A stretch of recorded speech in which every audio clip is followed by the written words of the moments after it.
中英大学在2019年参与领用巴克利纪念公园，去年底新组纪念公园自然环境的教育中心，提供环境教育的课程，透过生态导览，介绍公园环境加水文的历史。上午再次结合根语爷行动学堂的进驻，并且邀请纪念公园永续经营的协会、企业基金会以及副市长共同揭牌。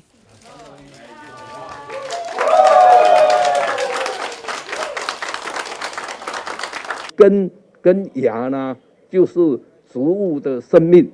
其实曾古德强调的呢，有芽树仔较会大长，树仔较会活落去，有根蓄水，伊较有法度，互这个芽呢，愈发愈大愈茁壮。这个世界呢的绿化就是这样来的。所以呢，他强调的根与芽这个就是基本。我们应该要守住的。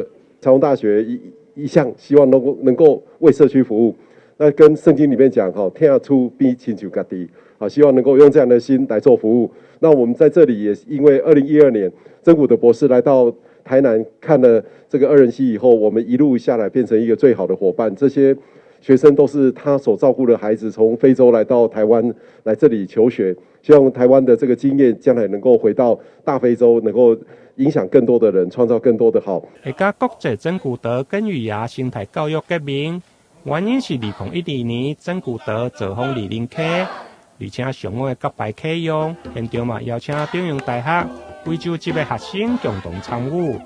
外籍学生载歌载舞，热情的表演。校方希望环境的教育不但会用来向下扎根，而且嘛会用来向上来成长。台南新闻引根采访报道。